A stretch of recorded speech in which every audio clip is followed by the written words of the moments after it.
Yesus disalibkan menurut keyakinan Kristen dan mati 3 hari, kemudian bangkit lagi, kemudian setelah 40 hari baru dirofa.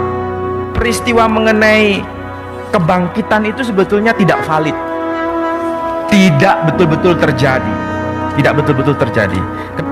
Saifuddin Ibrahim itu saya kira kita tahu semua, orang yang ya cukup lumayan dia mengenai Quran, tahu. Dan itu kalau berdakwah kepada kita umat Islam itu pakai Quran, pakai hadis. Nah kalau ini kita tidak tahu, tidak tahu penjelasannya, wah bisa diselewengkan itu. Yang menyangkal tentang penyaliban. Jadi kira-kira seperti ini. Jangan menggabungkan antara tafsiran teologis sebuah kitab suci dengan data historis.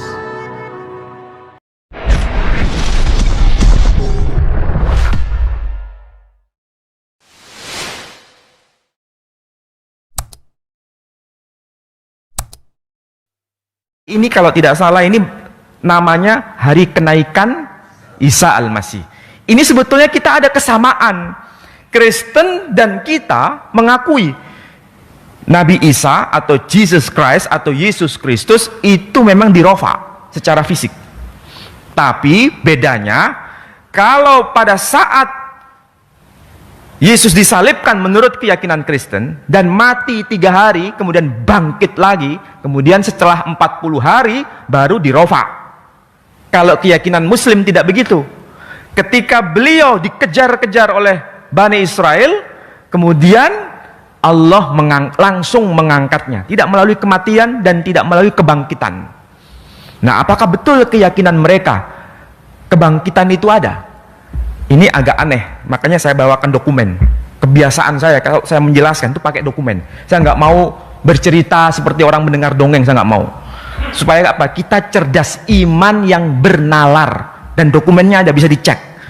Di sini peristiwa mengenai kebangkitan itu sebetulnya tidak valid, tidak betul-betul terjadi, tidak betul-betul terjadi. Kenapa? Karena mengenai kebangkitan itu sebetulnya seharusnya tercatat dalam semua Injil, tapi ternyata hanya tercantum dalam Injil Matius saja. Injil Markus tidak memuat, Injil Lukas tidak memuat, Injil Yohanes juga tidak memuat. Yang memuat hanya Injil Matius saja. Nah, pada pasal yang ke-27, sebentar saya mau cari.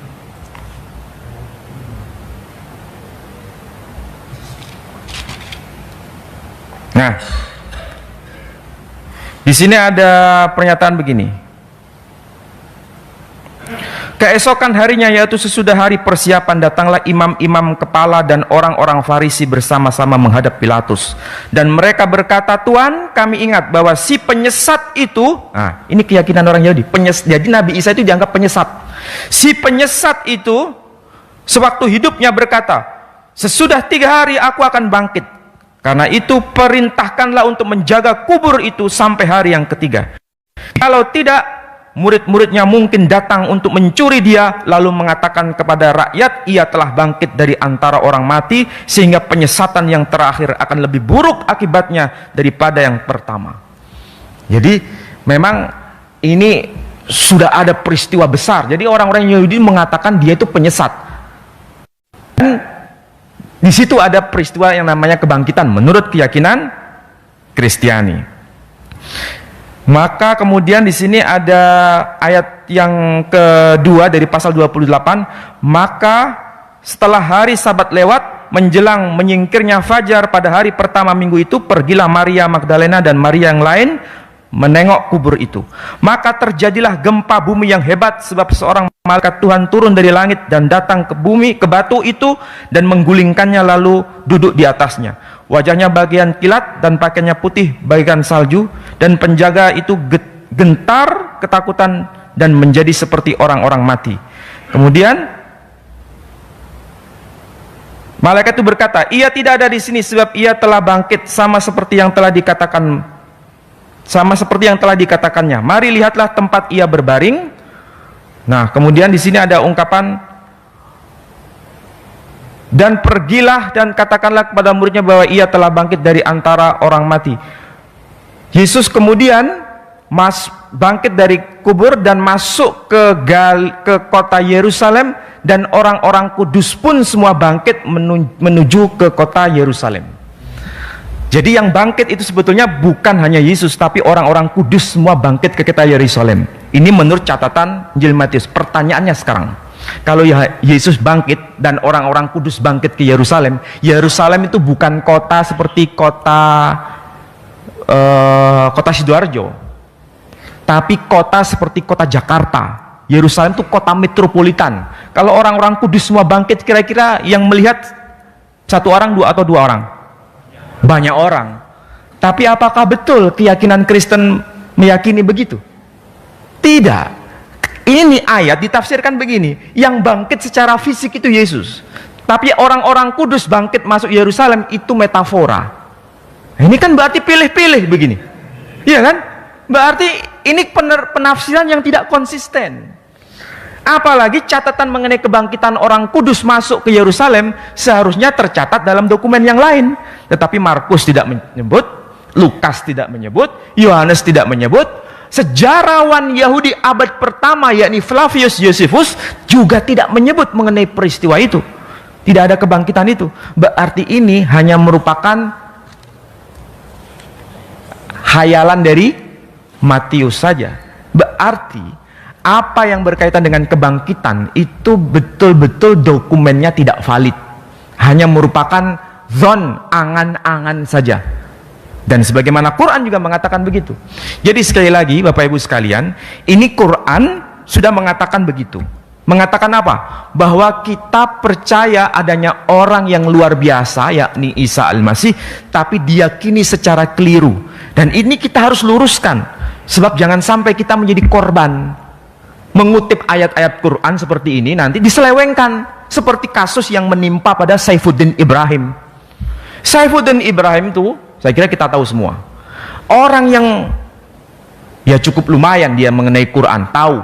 Dan itu kalau berdakwah kepada kita umat Islam itu pakai Quran, pakai hadis. Nah kalau ini kita tidak tahu, tidak tahu penjelasannya, wah bisa diselewengkan itu oleh Saifuddin Ibrahim. Dan faktanya betul, dia betul-betul mau melakukan kristenisasi itu luar biasa. Melalui apa? Melalui Quran dan melalui hadis. Betul-betul melalui Quran dan hadis. Makanya kalau dikatakan di antara kita oleh orang-orang yang bukan kita ya, di antara kaum Kristiani itu selalu mengutip ayat. Biasanya begini, ayo coba cari dalam Al-Quran orang yang bergelar Al-Masih selain Yesus. Ayo cari, selain Yesus sendiri ada nggak? Maka kita orang awam pasti mengatakan begini, oh ya memang tidak ada, kecuali hanya Isa Al-Masih, begitu kan? Nah dari sini kemudian kita dijerat. Apa penjeratannya? Kamu tahu nggak apa artinya Al-Masih? Nggak tahu saya. Al-Masih itu artinya juru selamat.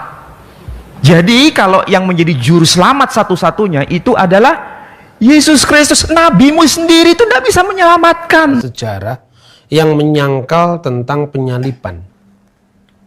Jadi kira-kira seperti ini.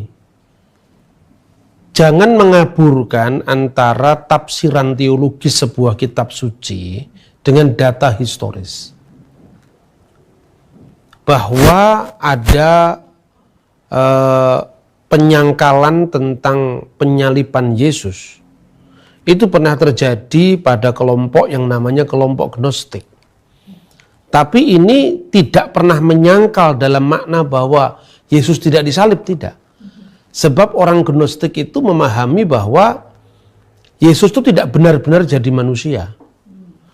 Dia itu hanya entitas yang bukan ilahi, bukan manusia, tetapi entitas intermediary being yang tidak benar-benar real. Makanya menyalibkan Yesus sama dengan menyalibkan bayangan. Jadi bagaimana mungkin bayangan disalib? Itulah yang mulai muncul di abad keempat misalnya dengan kisah Yohanes. Tapi ini bukan Yohanes Rasul yang nulisnya abad keempat. Tetapi justru menariknya semua data sejarah abad pertama, abad kedua justru tidak pernah menyangkal penyaliban. Dengan kata lain, Tutuplah Alkitab itu. Nggak usah dibaca Alkitab. Yesus disalib itu fakta sejarah. Saya berikan contoh. Misalnya ini karya Yosefus. Yosefus itu menulis buku panjang sekali. Dia menulis tahun 95 Masehi. Atau 90 sampai tahun 95. Dan ini tidak percaya Yesus ya? Ini orang Yahudi. Dia sejarawan Yahudi. Pernah dia berkhianat pada bangsanya. Dia dukung Roma. Makanya namanya dulunya Yosef ditambahi Flavius. Karena dari nama Kaisar Flavianus. Kemudian setelah bangsanya hancur. Bet Hamikdas, Baitul Maqdis, rumah suci Allah di Yerusalem dihancurkan oleh Jenderal Titus. Dia rupanya ada penyesalan. Lalu dia menebus penyesalannya itu dengan dia menulis buku Sejarah Kuno Bangsa Yahudi. Nah, inilah bukunya. Ini hanya salah satu dari buku jilid 18 dan 19. Ada kira-kira 20-an jilid. Itu tertulis di dalam bahasa Yunani dengan terjemahan bahasa Inggris, ya. Tapi juga ada yang terjemahan bahasa Arab, tapi itu teksnya Yunani dan Aramaik. Dia mengatakan Yesus disalib. Talmud Yahudi yang nyalib Yesus saja mengatakan Yesus itu disalib. Jadi tidak ada fakta sejarah manapun juga yang mengatakan Yesus tidak disalib. Karena ini fakta. Bahkan tanpa membaca Alkitab pun kita bisa menentukan penyaliban itu terjadi pada masa siapa, siapa kaisarnya, siapakah wali negerinya, kapan Yesus disalib, kira-kira ancang-ancang tahunnya tahun berapa, bulan berapa, cara matinya itu pasti disalib tidak dengan cara yang lain. Sebut satu contoh misalnya. Seorang selain Yosefus, seorang ahli hukum Roma, dia menulis sekitar juga tahun 90-an, namanya Claudius Tacitus. Ahli hukum Roma sekaligus dia senator Roma. Dia menulis masa kapan Yesus disalib itu, pada zaman apa Yesus disalib. Tulisan ini aslinya dalam bahasa Latin. Dia mengatakan auctor nominis eius Christo. Kristus yang dari namanya itu istilah Kristen berasal, Tibero imperitate per procuratorem Pontium Pilatum supplicio adfectus erat. Kristus yang karena namanya itu muncul istilah Kristen telah disalibkan pada zaman Kaisar Tiberius di bawah prokurator kita, wali negeri kita, yaitu Pontius Pilatus. Jelas. Begitu juga Yosefus. Yosefus itu menulis dalam teks Ibrani Yunaninya, ya, itu jelas sekali dia menulis tentang penyaliban Yesus itu. Dia mengatakan apa? Cara matinya bagaimana? Disalib. Karena Yosefus mengatakan itu. Dia mengatakan begini, stauro epitettimikotos Pilato. Yang artinya apa? Pilatus telah mengeksekusinya dengan cara disalibkan. Jadi cara matinya disalib. Kemudian kapan dia disalib? Traktat Sanhedrin itu bagian dari kitab Talmud. Ini contohnya kitab Talmud, ya. Ada banyak traktat Sanhedrin, traktat Yoma, traktat Megillot Ta'anit.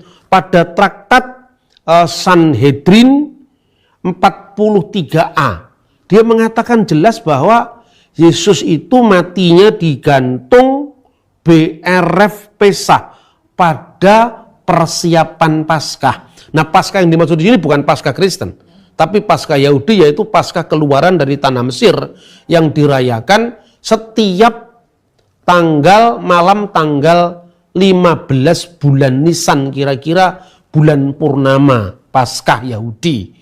Kira-kira kalau tahun Masehi kita mau kira-kira bulan Maret. Ini jelas kapan dia mati, siapa yang menyalib di bawah Pontius Pilatus, wali negeri Yudea sebagai jajan Roma, kaisarnya namanya Tiberius. Ya. Tercatat semua itu. Tercatat semua, dan tidak hanya itu. Misalnya ada lagi catatan Mara ben Serapion.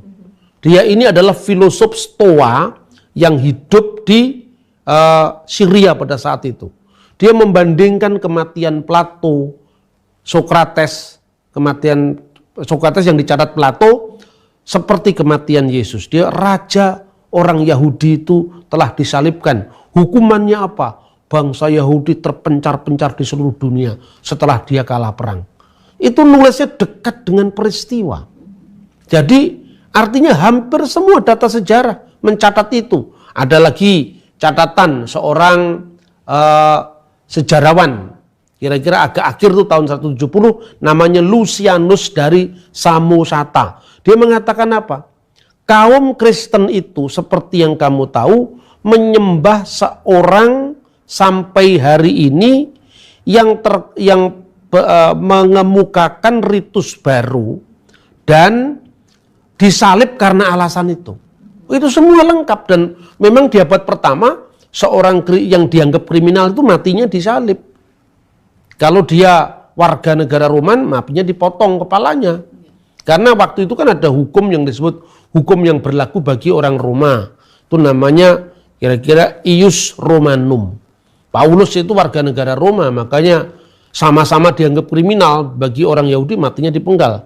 Tapi Yesus, Petrus, Andreas itu warga negara jajahan Roma, berlaku hukum bagi bangsa-bangsa jajahan Roma. Ius Gentium matinya disalib gitu. Itu fakta sejarah. Tidak bisa dibatalkan hanya karena keyakinan teologis tentang Yesus nggak disalib, apalagi hanya tafsiran. Saya kira itu nggak bisa menutup penyalipan Yesus itu sama dengan Anda menutup matahari dengan sapu tangan. Nggak mungkin itu fakta sejarah.